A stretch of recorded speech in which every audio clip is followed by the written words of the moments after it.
Hello दोस्तों, मैं professor Tausif Sheikh. Cap round 1 का लिस्ट अनाउंस हो चुका है। अब बहुत सारे स्टूडेंट्स कंफ्यूज्ड है कि सर अब इसके आगे का प्रोसीजर कैसे करना है। तो दोस्तों, सबसे पहले कॉन्ग्रेचुलेशंस टू ऑल जिन बच्चों को अपना ड्रीम कॉलेज मिला है। अब जिन बच्चों को ड्रीम कॉलेज नहीं मिला है तो मायूस बिल्कुल नहीं होना है, क्योंकि हमारे पास बेटरमेंट का ऑप्शन अभी भी अवेलेबल है। तो दोस्तों, स्टेप बाय स्टेप सारे प्रोसीजर्स इस वीडियो के अंदर मैं आपको बताने जा रहा हूँ। सबसे पहली बात, अभी भी स्टूडेंट्स का यही सवाल है कि सर कौन सा कॉलेज अलॉट हुआ है, यही पता नहीं है। तो दोस्तों, सिंपल लॉजिक है, मैं आपको बता देता हूँ। ये देखिए, कैप 1 अलॉटमेंट यहाँ पे लिखा हुआ है, तो आपको बस इसके ऊपर क्लिक करना है। आप जैसे ही इसके ऊपर क्लिक करेंगे बच्चों, तो यहाँ पर आप देख सकते हो, ये देखो, यहाँ पे आपको आपका पूरा सब चीज़ें दिखाई देगा कि कैप राउंड 1 में कौन सा चॉइस कोड आपको अलॉट हुआ है, उस चॉइस कोड के कॉलेज का नाम क्या है, कौन से ब्रांच में एडमिशन मिला है, कंप्यूटर, मैकेनिकल, सिविल। अच्छा, आपको जो एडमिशन मिला है वो सीट का टाइप क्या था। मतलब भले ही मान के चलो आप ओबीसी में हो, तो आपको सीट टाइप कौन सा मिला है वो भी आपको बताएगा। प्रेफरेंस नंबर कौन सा था, मतलब ये जो ऑप्शन है, ये जो चॉइस कोड है, ये चॉइस कोड आपने कहाँ पे डाला था, तो 43 नंबर पे डाला था।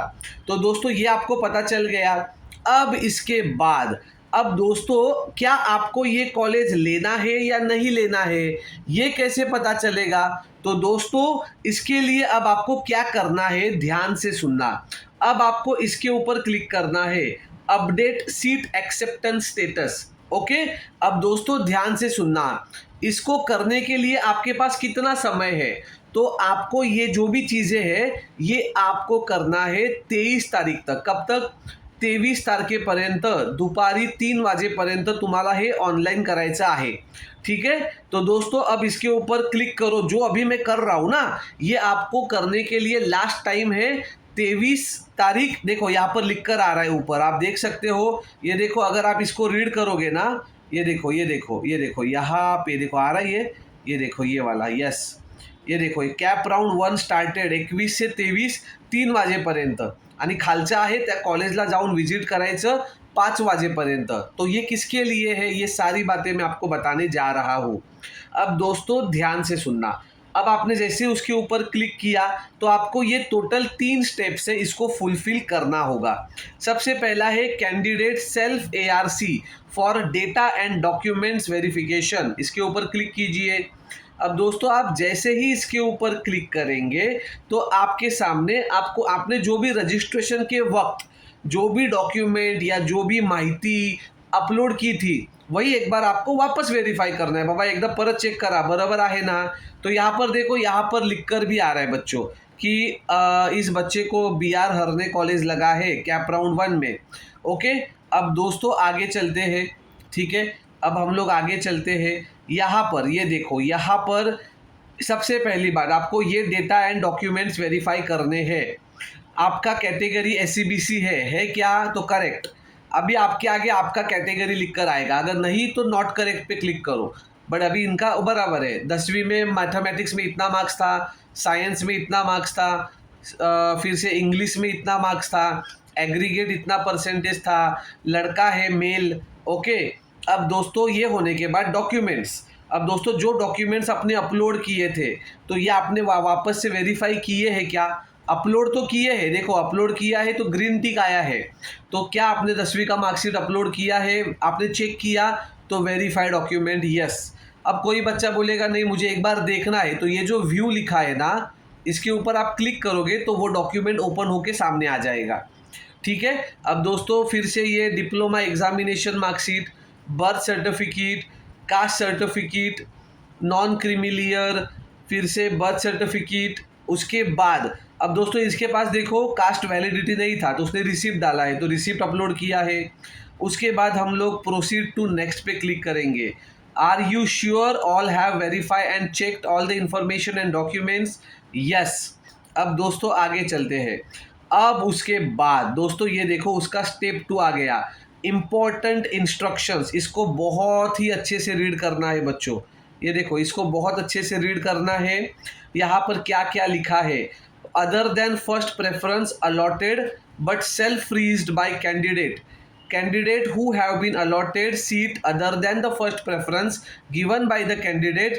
तो ये सब मैं आपको हिंदी में समझाता हूँ, एवढं फापड पसारा वाचत बसायची गरज नाही, ठीक है। तो दोस्तों आखिर ये है क्या, अब देखो ध्यान से सुनना, यहाँ पर ध्यान से सुनना। यहाँ पे आपके सामने दो ही ऑप्शन आएगा, क्यों कौन सा आएगा, एक आएगा फ्रीज, दूसरा आएगा बेटरमेंट। अब मेरी बात को गौर से सुनना, इस बच्चे को ये कॉलेज अलॉट हुआ है, अब सीट एक्सेप्टेंस स्टेटस अभी तक इसने कुछ किया नहीं है। अब मेरी बात ध्यान से सुनना, अगर ये बच्चा फ्रीज को सिलेक्ट करता है, ओके, अगर ये बच्चा फ्रीज को सिलेक्ट करता है तो फिर यहाँ पे वो अगले कैप राउंड नहीं खेल सकता, ओके, तो वो अगले कैप राउंड नहीं खेल सकता, ओके। अब दोस्तों मेरी बात ध्यान से सुनना, अगर आपको ऐसा लगता है की मला हे कॉलेज जे भेटलेलं आहे ते मी घेणारच आहे, मला पुढे काही खेळायचंच नाही, मुझे कैप राउंड 2, 3 नहीं खेलना, तो आपको फ्रीज पे क्लिक करना है। बट अगर आपको ऐसा लगता है कि मुझे और चांस लेना है, अच्छे कॉलेज के लिए जाना है, तो दोस्तों आपको बेटरमेंट पे क्लिक करना होगा। अब ऑब्वियस बात है, बहुत सारे बच्चों के डाउट होंगे कि बेटरमेंट पे क्लिक करने के बाद अगर मुझे राउंड 2 में कॉलेज ही अलॉट नहीं हुआ तो क्या। तो दोस्तों वो सारे सवालों के जवाब मैं आपको इसी वीडियो में देने वाला हूँ, ठीक है। अब दोस्तों इस बच्चे को ये जो स्टूडेंट है इस कॉलेज से वो खुश नहीं है, उसको जो भी कॉलेज लगा है इससे वो खुश नहीं है, उसको ऐसा लगता है कि मैं बेटरमेंट में जाऊंगा। तो अभी हम लोग बेटरमेंट के लिए जाएंगे, ओके। तो अब दोस्तों बेटरमेंट पे हमने क्लिक किया, फिर यहाँ पे गेट ओटीपी पे आपको क्लिक करना है। आप जैसे ही ओटीपी पे क्लिक करोगे तो आपको एक ओटीपी आएगा आपके मोबाइल के नंबर के ऊपर, ओके। तो वो ओटीपी आपको यहाँ पर डालना है। मैं वापस आपको बता रहा हूँ, अगर आपने फ्रीज पे क्लिक किया तो आप अगले कैप राउंड नहीं खेल सकते, ओके। समझ में आया। अब दोस्तों इसको बेटरमेंट पे जाना है। अब दोस्तों उसके बाद ये बेटरमेंट के लिए चला गया, अब उसके बाद यहाँ पे हम लोगों को 1000 रुपया पे करना है।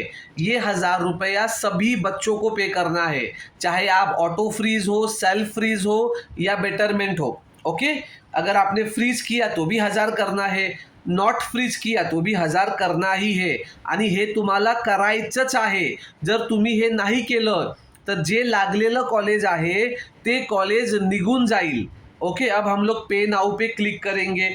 अब दोस्तों पे नाउ पे क्लिक करने के बाद यहाँ पे आप देख सकते हो, आपको ये यहाँ पे ये जो पेमेंट आया है शो क्यूआर कोड, ओके। तो इसके ऊपर हम लोग अभी क्लिक करेंगे और हमारा जो पेमेंट है उसको कंप्लीट करेंगे। उसके बाद मैं आपको बताऊंगा कि नॉट फ्रीज करने के बाद आपको क्या क्या करना पड़ता है, तो ये ध्यान से सुनना बच्चों, ठीक है। अब दोस्तों देखो ये पेमेंट हमने कर दिया, ओके। अब यहाँ पे हमारा पेमेंट जो है ये कंफर्म हो रहा है। अब दोस्तों देखो हमारा पेमेंट जो है ये कंफर्म्ड हो गया है, ठीक है। अब ये पेमेंट हमारा कंफर्म हो गया।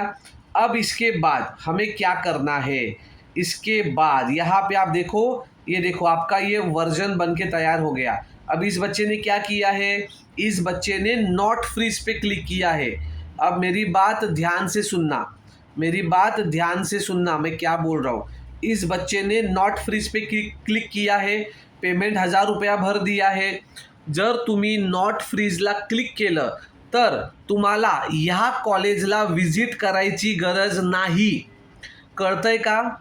पण जर तुम्ही अगर आपने यहाँ पे सपोज फ्रीज लिख कर आया तो आपको इस कॉलेज में जो भी आपको अलॉट हुआ है उस कॉलेज में ओरिजिनल डॉक्यूमेंट लेकर, कॉलेज का फीस का डीडी लेकर जाना पड़ेगा। कब तक जाना पड़ेगा, तो दोस्तों लास्ट डेट है 23 तारीख 5 बजे तक, 5 PM, ओके। 5 PM तक आपको जाना पड़ेगा. आता तुम्हाला कळालं का मैंने क्या बोला? अगर नॉट फ्रीज पे क्लिक किया है तो इस कॉलेज में डॉक्यूमेंट लेकर जाने की ज़रूरत नहीं है. बट अगर फ्रीज है तो डॉक्यूमेंट लेकर जाना पड़ेगा 23 तारीख 5 वाजेच्या अगोदर. ओके. तो दोस्तों टेंशन मत लो. आज रात 8 बजे वापस हम लोग लाइव आएंगे यूट्यूब चैनल पे. अपना एप्लीकेशन तोशिब ट्यूटोरियल्स को डाउनलोड कर लीजिए. मिलते हैं अगले वीडियो में दोस्तों ऐसी ही कुछ नई जानकारी के साथ. तब तक के लिए जय हिंद.